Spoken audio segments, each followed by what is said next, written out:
early game decision making was the main factor, not so much the actual play. But here we go. Okay. Okay. I like it. This Semana. Someone in the crowd with an interesting high five. Yeah. Love it. Certainly will be. He's locked in. It's happening. We've got a Vladimir.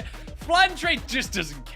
He doesn't care about your meta. He doesn't care about your expectations. Flandre plays whatever he feels like, all right? He will play Annie top. He will play Vladimir top. He is just looking to have the priority to shove a big wave in. He would make an attempt at going mid and helping Scout find a lead individually. And it's good to see that, you know, we're in a new season. It's a new year, but it doesn't matter. That strategy's still going to come true, as Viper could be in trouble. And Mako actually manages to block the Zenith Blade there. Goes underneath the tower himself, but he'll go down for first blood. And the root comes down onto missing. It's not enough from Viper. Very nicely done by JDG. First game, if I remember correctly. So it's good to see JDG existing in this one.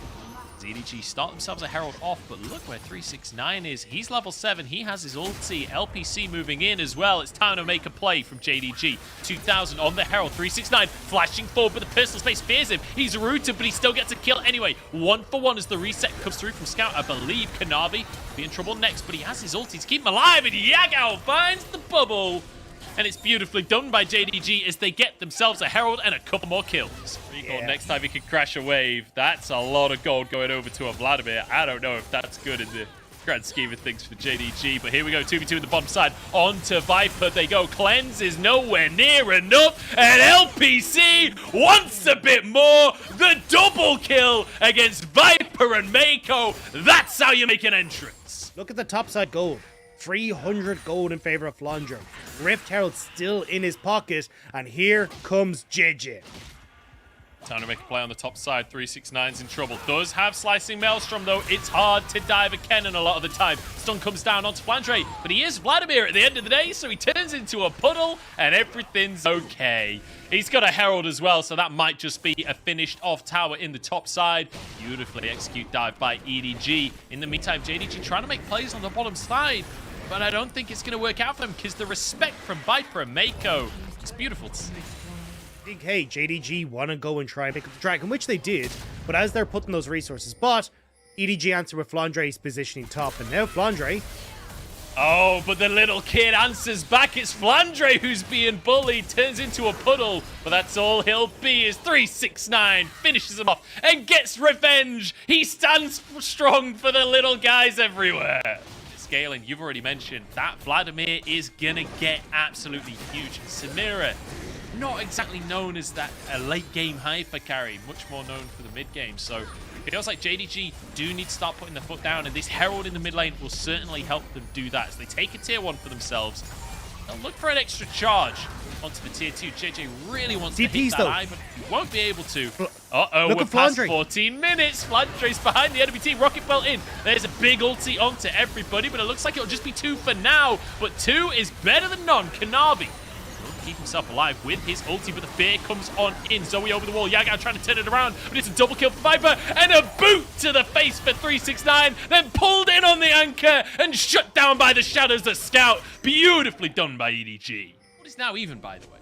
EDG are pretty much caught up in terms of the game, and now potentially could get control of the dragons, and that was the big win condition for JDG. It's a bubble, though, from Yagao, but they can't follow it up onto Mako, and now CC Chain onto missing. They can't finish anything off, though. They're just teetering on the edge of a fight here.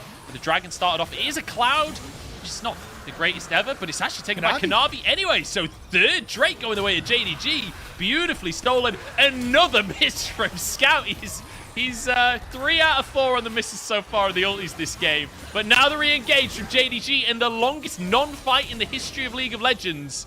Nobody dies, but JDG get mildly low. That they can spot where Flandre is coming from, but with no vision in the area, no control. Viper's dead. Yeah, taste lightning, Viper. Taste lightning. Snakes not that good in a thunderstorm, apparently. Who would have thought that? I would have expected. You know, they're quite low down, but I guess the lightning still finds its target. 369. Split pushing bot side. So if JDG can force EDG to continuously poke their head here, they might be able to get some picks or set themselves up for a nice fight. And it does feel like both teams are quite have to go for a fight in this one. A lot of big ultis as JDG going to be locked up to start this one off. But it's actually huge damage as LPC finds one already in the fight, and he's got his style points. He's ready to ulti if he can find a target. Mako low, finished off by 369. And now it's Flandre on the front line, has to use the cleanse, turns into a puddle, and it will save his life for the time being. Now a curtain call as they try and get some kills on the exit. EDG looking for anything, but finding nothing. There's going to be a lot of channel points being thrown around at the end of this one as JDG in prime position. They're on the Baron. 5k left as Flandre tries to move in. Kanavi jumps forward, but a bit of personal space is granted by Scout. The puddle, nothing works for JDG. Everything's denied, and Flandre goes in. It's EDG sweeping them up. Never mind the channel points. I was totally wrong. EDG are back on top. Impeccable play from EDG. 369's trying to hide, make sure you can get that big ult, and they just outplay it so well. And now it's EDG on the Baron. Now it's EDG with control of this game, and they can look to once more close this out in a 2-0 fashion. But JDG, they're not quite pushed out of it. We're on Scout right now. 2 fully completed items with a Medjai's on 10 stacks as well. Not to mention his boots, of course. He's feeling real strong, and Vex, when you get a few items, starts to blow people up. So when we see that ulti hitting, that will lead to kills. But a curtain call will be the ulti we're talking about now, as Yagao's been caught and there's no way out. A couple more shots go through, and suddenly what felt like a JDG favored game just a couple of minutes ago now feels like EDG are knocking on the door of another win. So they don't need to worry about getting caught on the wrong side of the map. This is 9. He's found a sneaky way into the brush, but I think he must have gone past that control wall to get there. Goes for the slice of Maelstrom anyway, but Viper flashes away.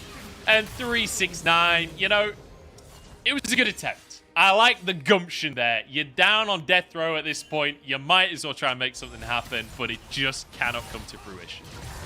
For JDG, right? Try and quickly collapse on the 4-man unit, find that uneven fight, but unfortunately doesn't come to fruition, and now you're stuck a man down trying to defend your base, and it's going to be that mid inhibitor that's first pickings for EDG. Look, you can take the 369 out of top esports, but you can't take the top esports out of 369. He's gonna make the mojo plays, and they may not be good, but I love him anyway, you know. You gotta respect that. It's an inhib down in the mid lane for EDG. As JDG looking for a couple of picks if they can find them, but Neverfrost, all of the CC coming down onto Kanavi. His ulti will keep him safe for the time being as JDG look for a little bit more engage onto the team, and it's Scout to go down first. Kanavi retreating low on HP as the rest of the team trying to follow it up. LPC spinning around, but EDG somehow are coming out on top. And JJ, can he carry the fight? Flandre's alongside him as Mako's gone down, and actually up on the top side 369 gets 2 for himself, and suddenly it's all flipped on its head once more.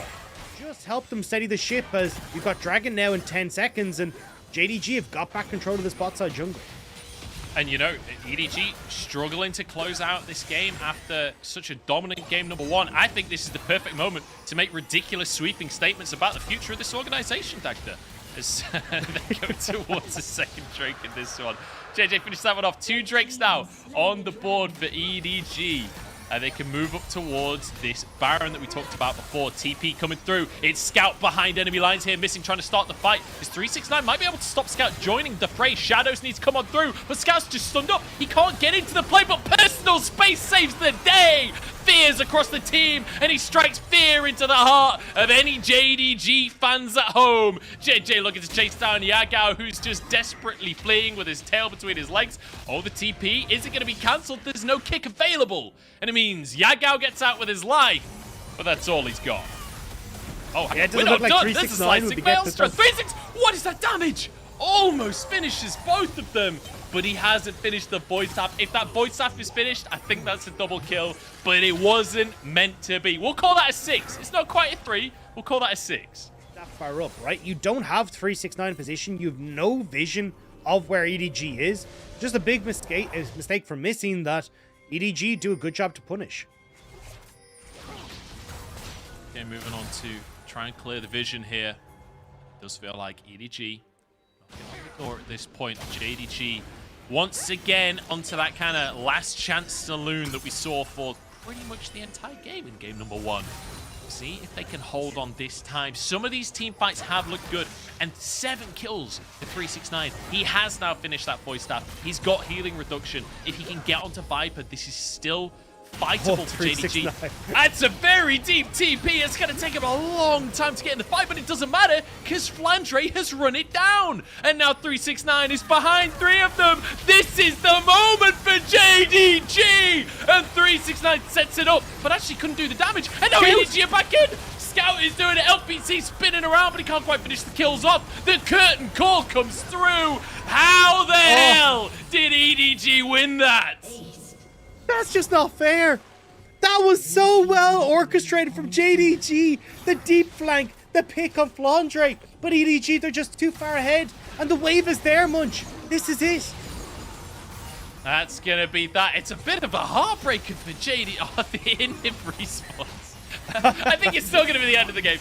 It's a heartbreaker for JDG. After that fight looked so good. He got the 3-man ulti. It felt like that was going to be it. But no Zhonya's, no stopwatch, and no win for JDG. EDG get themselves a 2-0 win to start the split off strong. I believed for a second, Munch. I believed in the mojo. That brief moment where 369 had found that play. But yeah, well played from EDG, right? The early game was set up well from JDG, playing through the stronger jungle matchup, playing around the bottom side and kind of using the fact that LPC could find success in a couple of these fights, but it really just wasn't enough. EDG played out the map better, constantly trading back and